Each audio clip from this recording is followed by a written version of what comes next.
Hi everybody, welcome to Grapebrandy Whiskey. I'm Dan, and tonight we're going to be trying a whiskey that I am very excited about. I've been excited for a while, from a distillery that is becoming one of, if not the best known for their kind of crazy, offbeat, but also amazing finished whiskeys. The whiskey we are trying today is Starlight Distillery's rye whiskey finished in grape brandy barrels. Starlight Distillery is on the Huber farm in Indiana, which is a place that's been making brandy since the early 1800s. They've been all around for a very, very long time.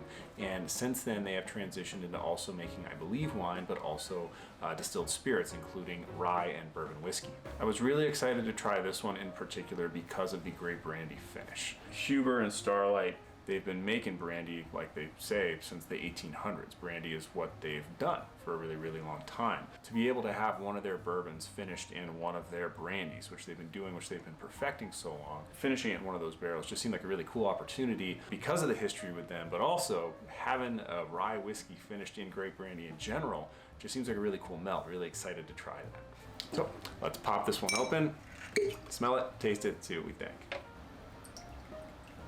And I don't know if you could really see it here. As you might expect, the color on this thing is just beautiful. It's like this really dark amber, almost reddish, I'm sure from the finish. How old is this?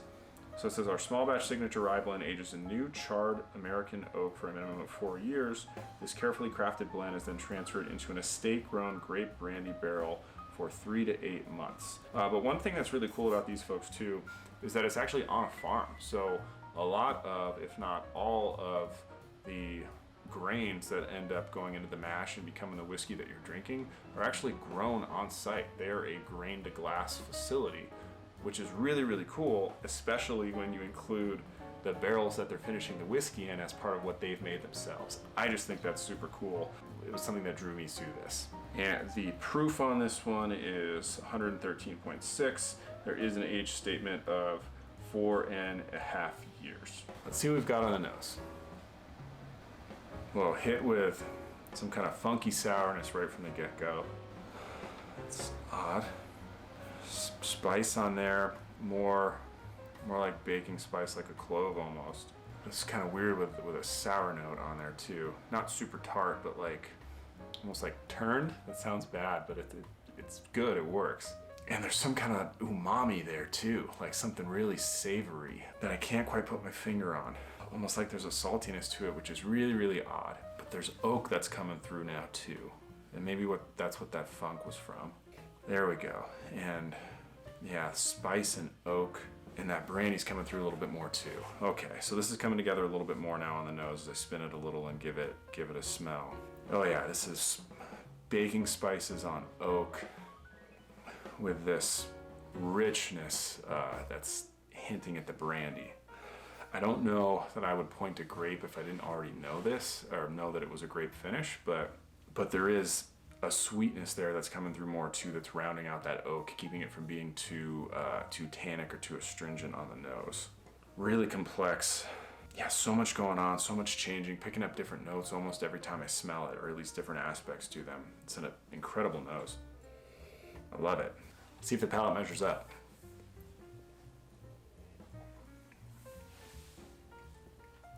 Wow, hard for me to get notes from that first one, just because it hit me. It was so good. Yeah, I gotta try that again. Oh, coming back to the nose, it's amazing. So you definitely get the proof. You get that rye, almost not attacking the palate, but you know it's there. You're getting prickled by it all over your tongue, all over your palate. Quite viscous. And the finish on this last. So it's hard for me to put a finger on the rye spice. Like, what is that spiciness that I'm getting on it? Because the grape brandy seems to kind of cut against the flavors that I usually get from those sorts of rye spices. So it's hard to say that it's baking spice, that it's some sort of like, maybe almost even like a chili or something like that it could be like leaning toward, but the sweetness of the grape brandy kind of undercuts that. So it's sweet up front, but then it quickly gets to like almost like a chili pepper bit of spice that comes through on the back palate, but you get that sweet richness from it must be the brandy finish that lasts in the finish as well. There's a lot going on here. And man, the more I nose this, it just gets this like dusty funkiness. You know, the first time I tried this, I thought it was like an old wine cellar or something like that, but it's definitely smelling more like a rick house, or like if you had an old wine cellar that, this is gonna, bear with me here.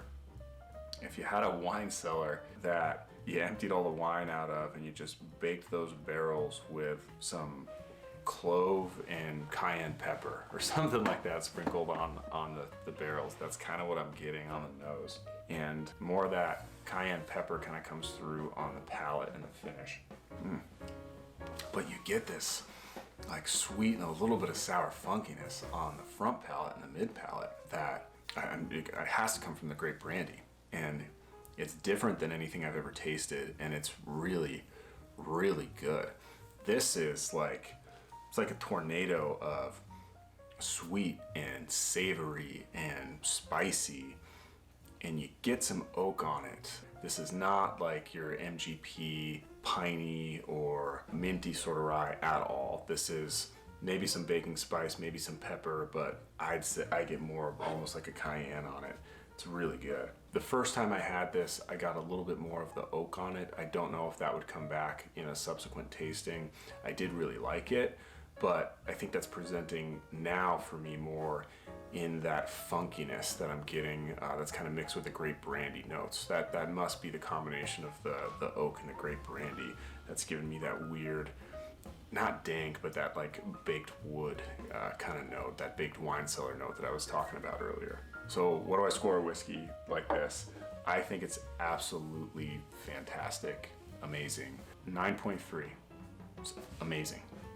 I absolutely love it. It's up there among the best ryes I've ever had. It's very different.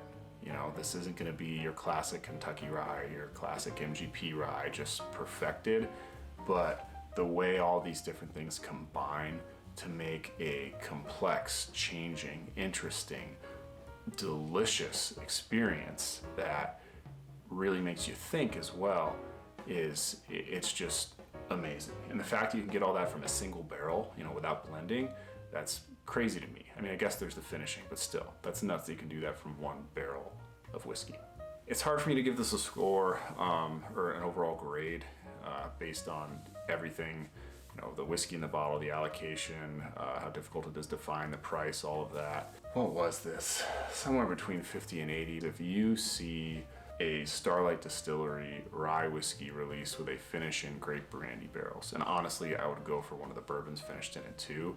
I am pulling the trigger on one of those as quickly as I can, and I'll be disappointed if I miss out on it. I'm really intrigued now to try other rye whiskeys finished in grape brandy barrels. If you can't get a hold of this, you should absolutely try to do that too, just to get something similar to what this is, because it's so good. I think the quality of this product is going to outweigh the difficulty or really impossibility of finding it. I do think it's priced really well. All in all, I mean, it's hard for me to give this anything other than an A+. It was absolutely fantastic. I'm sorry most folks can't get it at this point. I'd be surprised if they don't come out with more of their rye whiskey finished in their grape brandy barrels. So keep your ears to the wind, try to get one, because it's absolutely fantastic.